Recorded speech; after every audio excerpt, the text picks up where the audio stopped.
Okay, welcome everybody to another webinar. Today we're going to talk about cash flow management. Now, before I launch into this, and we'll spend the next sort of 40 odd minutes just running through what really drives cash flow in your business, how you can measure it, I mean, what to look for, the trends to look for, and some ideas as to how to improve those things. I'm working on the basis that you guys sit down and you actually have a plan for your cash flow. You do a cash flow budget for the next 12 months.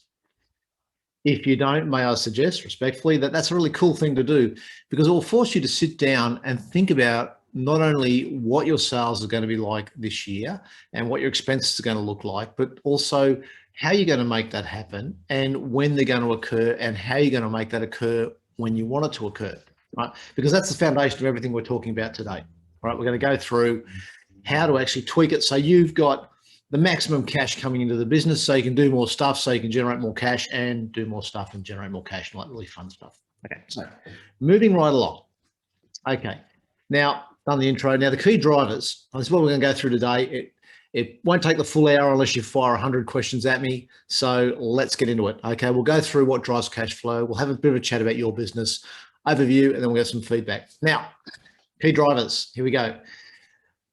3 on the balance sheet, 4 on the profit and loss statements. Now, with what we're going to do is we're going to run through each of these, and we'll run through the ratio that you need to work out to measure how you're tracking over time.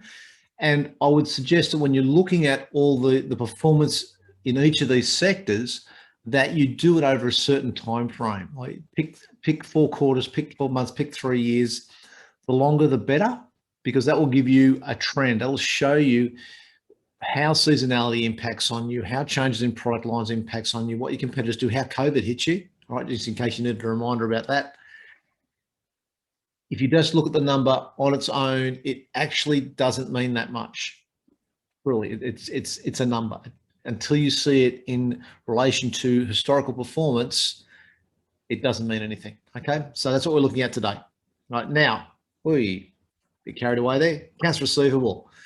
Right, people owe you money, you're wonderful customers. All right, now, if you want to see how efficient you're going with this, then simply work out how many days it takes you to collect cash from a sale. That's not actually just booking the sale in, that's getting the cold hard Charlie Ash in your hands in the bank account. All right, so simply take your average accounts receivable, divide it by your annual sales, multiply it by 365, and that will give you your year's performance. Now, average is easy. Just take your opening and closing balances, add them together, divide it by 2, happy days. That'll give you the average. Now, if you want to look at a trend over a number of time frames, then you might want to say, we want to have a look every quarter. Well, fine.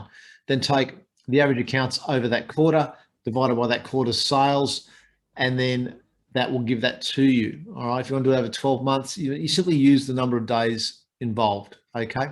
Whether it's 90 days, 30 days, 365 days, it doesn't matter. Just change the days.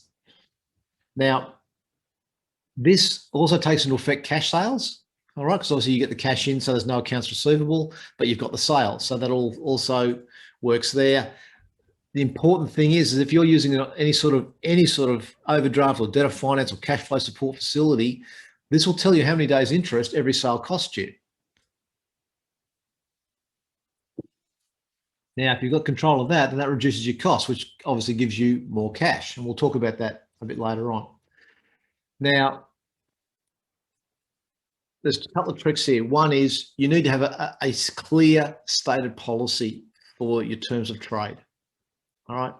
And that I'm sure you have, but if you haven't, write one down. If you give somebody 30 days, then you need to be very clear about the fact that it's 30 days net or 30 days from day of invoice or from day of statement, whichever. Be very clear about it and then stick to your guns. All right. And don't get caught up in the, oh my God, they're a big customer, therefore they're a good customer. Or they buy regularly, therefore they're a good customer. Because a good customer is the one that pays you on time.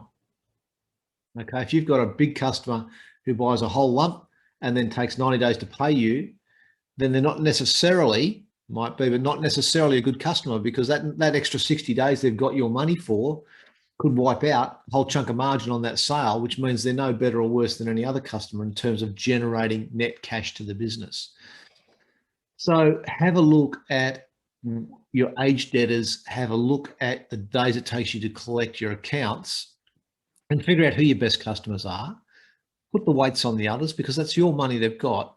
Because at the end of the day, if you're not collecting the cash quickly, you're funding their business, right? And you know that, okay? Now, you're not a bank, so stop acting like one, right? Just don't do it. Like, I've actually owned a bank, and even we didn't act like a bank, all right, unless there was a facility in place and we'll charge them interest. Speaking of which, terms of trade, have a chat to your solicitor about how you can include an interest clause in your terms of trade. So if people go outside of terms, you can charge them for not paying on time. Right. The other side of that is have a look at your margins, and we'll talk about this a bit later, and see if you can include a discount for early payment. Get that money in a bit earlier so you can do stuff with it. All right. Balance it out. And as always, my contact details will be at the end. If you want to run through some systems to start implementing these strategies, just to have a look at where you're at and figure out ways to make it work better, drop me a line, give me a call, and we'll go straight into it. Now, with each of these drivers, there's an exercise. This is actually a workbook that I use for a 2-hour workshop. We sit down and go through people's financials. There's a set of financials at the end of the presentation. You can play with the numbers, you can work out the ratios and just see where you sit. So in your own time, rather than do it right now, but work out how you're performing. Okay. Now, accounts payable, other side of the coin, money you owe people. All right. Now, again, basically the same ratio. Just take your average accounts payable, have a look at your purchases, multiply by the time frame involved, and that will tell you how quickly you're paying people. Now, have a chat about that. You would know that there's 2 traps with accounts payable. Trap number 1 is paying too slowly, because that possibly damages your supply lines, and you don't want to do that. Trap number 2 is paying too early, because that costs you money, because you could use that cash in your business to do other things. Right? The only time you would want to pay early would be if you get a discount for doing so. And even then, if your suppliers are offering you a discount for paying early, have a look at what it costs you to pay early before you just jump in and grab that quick 1 or 2% off the invoice. Now, actually, to be honest, if somebody's giving you 1% off the invoice to pay early, you may want to seriously consider that, given the cost of funds at the moment. All right. But the bottom line is, like, the rule of thumb is you don't pay quicker than you have to. All right. Again, work the numbers out. Have a look at your age payables and just see, is there anybody there that, for whatever reason you've been paying a bit early, and is there a reason for it? Because if there isn't, put them back out to where they belong. Okay, out to what they've asked for. Okay, and that's not hard to do. Okay, and again, same exercise, simply run through it and work out accounts payable for all of your timeframes.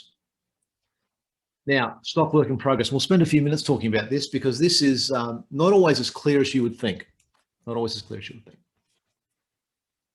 Now, managing stock and work in progress efficiently is a big part of controlling your costs, because that's money sitting on the shelf. All right, and you may or may not have already paid for it, but it's sitting up there and it's tied up. Now, the way to work out how efficiently or how quickly you turn over your stock is simply average stock, cost of goods sold, time frame involved. Right, the formula's there right in front of you. Again, run it over a trend, run it over a time frame, see how the pattern of stock levels and how quickly you turn that over fluctuates over time, and then have a think about what's caused those fluctuations. Now, there's 2 things with that. Like, you may have a downward trend in that ratio. Okay, it may show that you're turning stock over quickly and that pace is improving, which is great, because that means you're getting cash back in the business quicker. Now, just be aware, the other side of that is that you may in fact be running stock down, and that means that you could be creating a situation where you simply can't supply an order, which means you lose the order, you lose the customer, money's gone. So if that's what's showing up, then you need to have a look at your stock record keeping, have a look at what your customers are really ordering. Are you running down dead stock? Okay, so it's simply a case of you're not reordering stuff because there's really no demand for it. Once it sells, it goes, you're not going to restock it, in which case that's fine. Because way back in the day, when I just finished school, I worked in a spare parts shop.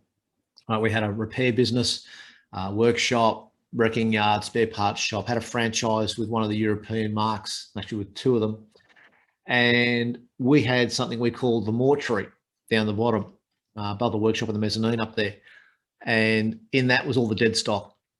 And that was stuff for cars that were no longer made, parts that were no longer made, because the cars were that old, stuff that had been bought in for customers that they didn't come back for, that we don't need. And it just sat down, and we had a separate ledger up in the shop where all that random stuff, where we knew what we had and what it may have cost us back in the day. So we had some idea of how we were going to price it up.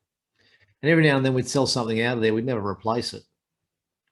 But that was a lot of money tied up, turning over so slowly. It was like watching a glacier move. It was ridiculous. And that's the trap you can run into if you don't actively monitor your stock levels, right? And it depends on the business you're in, okay? It's not always the case, but just be aware that because something is popular today does not mean it's going to be popular in a year's time, okay? Just have a think about where the market's going and try to avoid getting caught up with old and dead stock that you simply can't sell, right? A classic example of that is newsagents. I don't know how many newsagents I've walked past, and out the front is the bargain box of stuff that they simply couldn't sell, so they're giving it away almost at less than cost just to get some cash back into the business.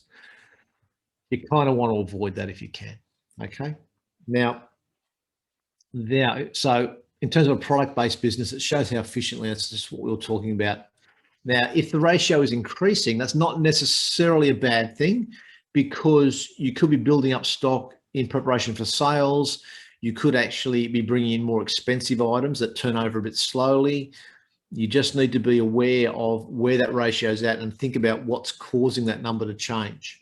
Okay, is it a problem, or is it simply not a drama? It's just the way business is going at the moment. Okay, don't panic, just analyze. Now, if you're a manufacturing business, don't forget about work in progress, because that's also money tied up, right? From the day the steel or the plastic or the day the raw materials hit the shop floor to the day they go out to the customer and it's invoiced out, that's money tied up, right? That whole process there, money tied up.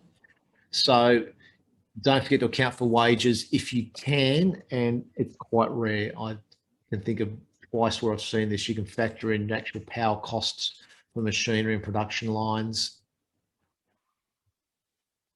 Work it out as basically a dollar amount, how much cash you got tied up, okay? And again, that simply goes into the same ratio, and you just see how efficiently your production lines are, okay?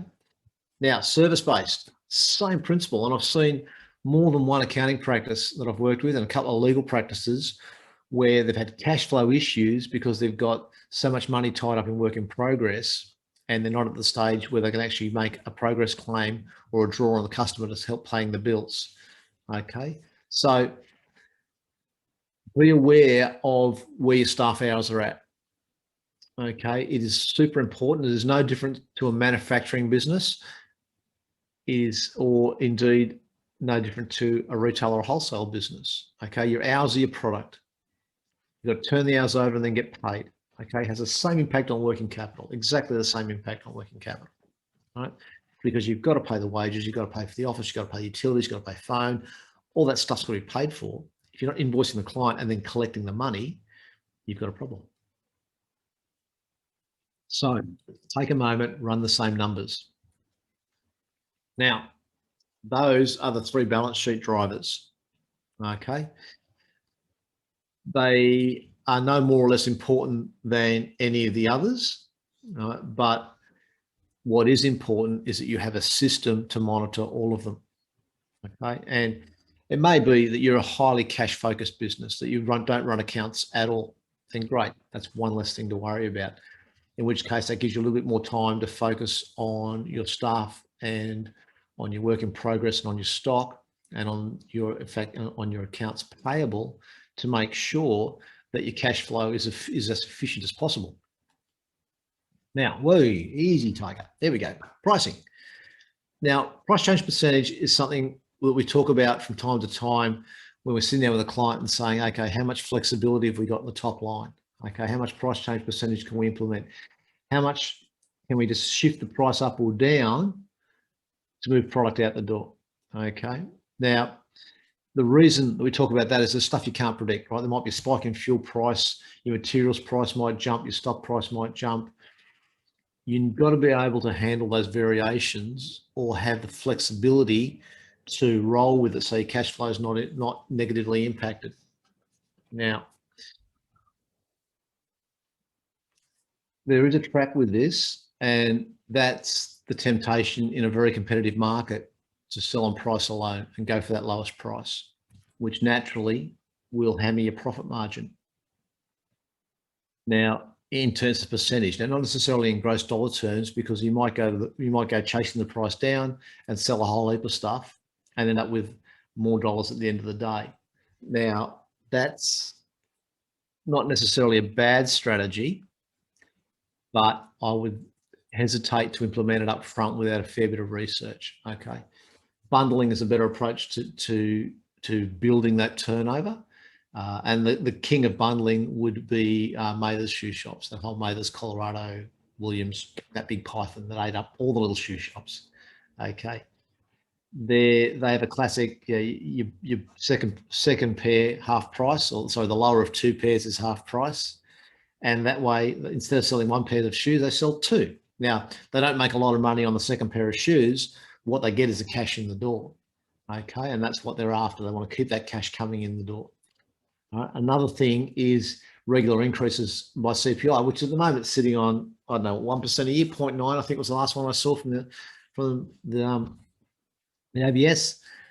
So that's a little sneak. Now, the classic for that is McDonald's. All right, that little nibble. Okay, you have a look at their prices on their meals, and they 15 or 40 cents. That's the numbers they tend to pick, because customers don't notice it. They just want their Big Mac, their fries, their Coke, and they're gone out the door. An extra 15 cents, they don't even blink. Another 40 cents of the whole thing, they literally don't notice it. But I'll tell you who does notice it, and that's the franchisee. All right, and then ultimately the franchisor. Those little tweaks for them are a bucket load of money. So have a look at your business and just see, is there any way you can make a little tweak, just here or there, just nudge it up a little bit. And this is really where you need some good market information. You need to know what your competitors are doing. Okay, we'll come back. Actually, no, we'll deal with it here. Sales volume. All right. Now, here's the trap with dropping your prices to punch up your volumes. And that is that sales need cash outlay, right? And again, nothing we're talking about today is rocket surgery. We're not reinventing fire or the wheel or anything like that. We're just going through some basic principles and laying in systems to measure them and think about how we can make things a bit better. Now, with sales volume, there's a thing called over trading. All right, ask your accountant about it. They'll blink a little bit and they'll explain it to you in perfect detail. And it works pretty much like this. You take on more sales, but before you get the money in, you've got to pay for the cost of those sales, and you don't have the cash, so you go broke. Right? You're simply out of business. Somebody winds you up, one of your suppliers walks in, and it's all over. And that happens to big businesses. It happens to small businesses where they take on more than they can handle. They don't actually map out the cash flow and think about what the long-term impact is. And I had two clients go under because of this, both in the building game. And they simply took on a couple of really big jobs. With one of them, the client was actually a local government authority, for crying out loud. And they were just super slow paying, didn't care, spun it out, had troubles, didn't want to pay. And that sent our client to the wall because they had so much they had to pay for on the way through. They literally couldn't fund the job without those payments. So they went under. That local government authority went into administration a little bit later and then came back out again. But, you know, bit late for everybody who'd been burnt on the way through, including our clients. So when you're mapping out your sales growth strategy, sit down with the cash flow budget that we've already done, because we spoke about that before, and have a red hot think about, okay, if we punch sales up, what's the impact? What are our collection days like? Like, we sell here, when do we actually get the money in? But when do we have to pay for everything before? Do we get the money in before we pay for everything? Do we pay for things before we get? How's that going to work? And really take some time to map it out. Right? Now, it sounds almost counterintuitive, but sometimes you make more money by not selling more, right? By simply adjusting your pricing. Okay. Now, This is what we've been speaking about. Cash flow is critical. Even if you're a service-based business, if you're an accountant, you take on some big clients, suddenly you need staff. Okay. Now, staff have to be paid generally every couple of weeks. Sometimes accountants firms pay monthly, but that's not much help if they put in a ton of work and you've paid the money out and your client doesn't pay you for another 90 days and you simply can't fund the bills. So I know that revenue growth is critical. Like we all know that. Okay, but just think about the impact on cash flow. All right.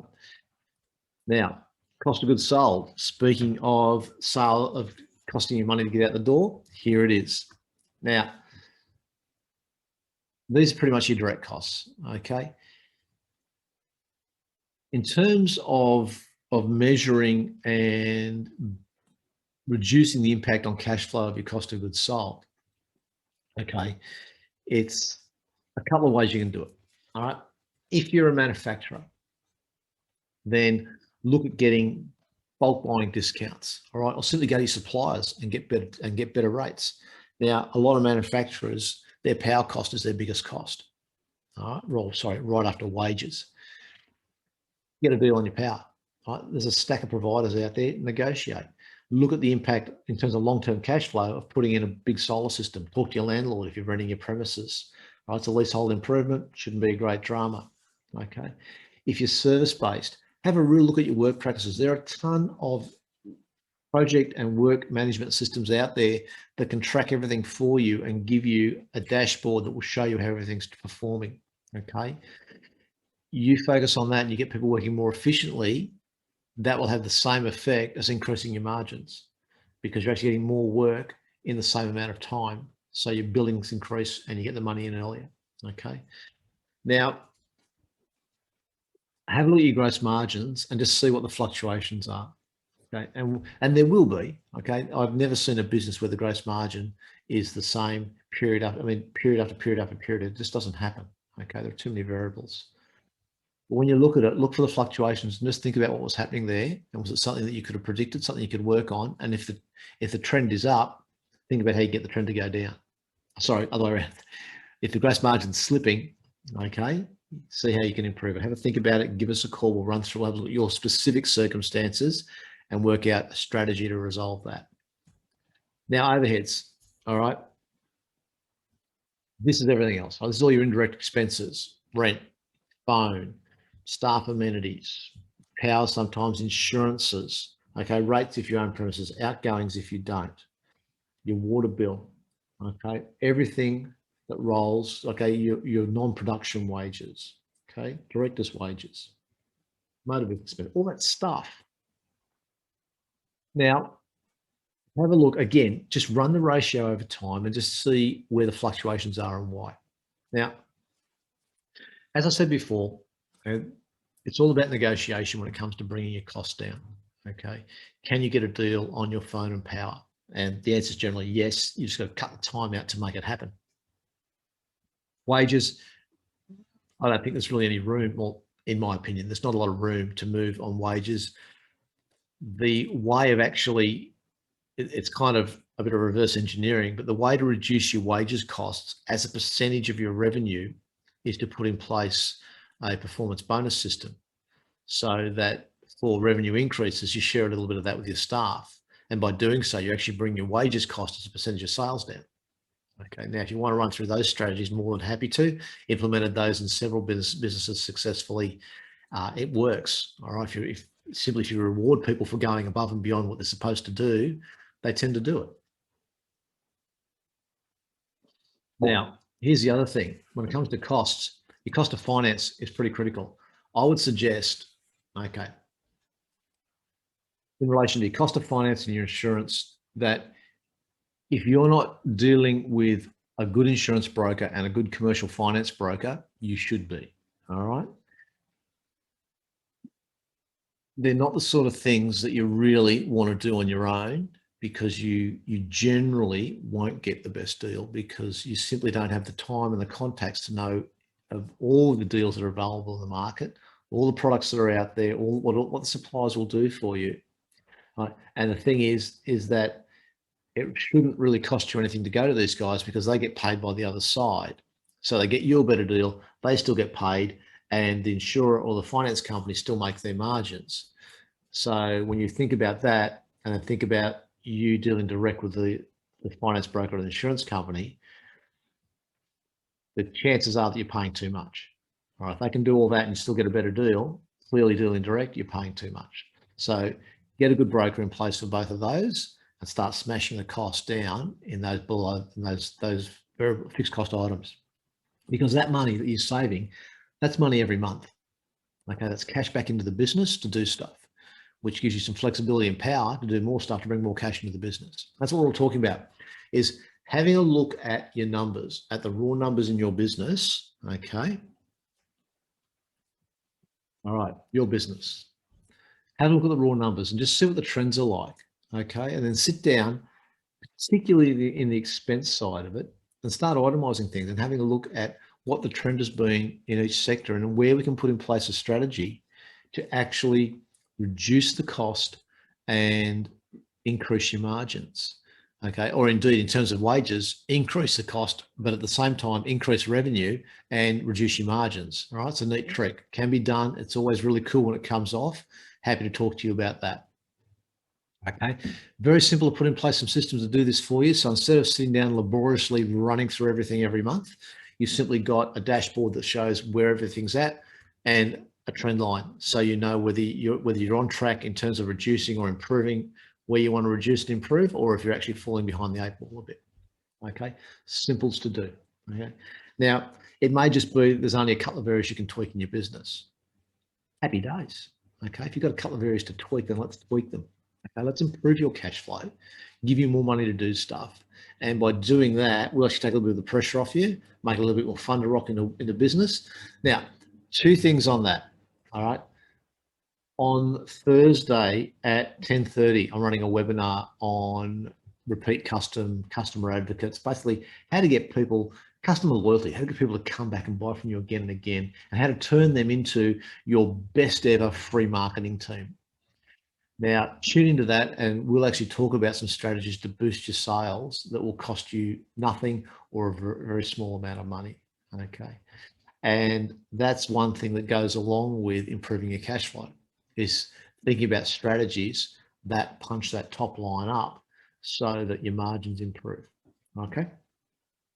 Now, that went a bit quicker than I expected, but no questions so far. So what I'll do is quick overview. That's what we've gone through. Your 7 drivers, 3 on the balance sheet, 3 on the P&L, all of them can be improved. Okay, I guarantee you they can all be improved. It's just a matter of putting in place the right strategies to tweak. Okay, and there's my contact details. As always, thank you very much to the federal government for funding this program. It's a pretty cool program when you dive into it. And any questions you've got, find me an email, shoot me a phone call or a text, and we'll go through your business and we'll find ways of helping you make more money. Cheers, guys. Thank you.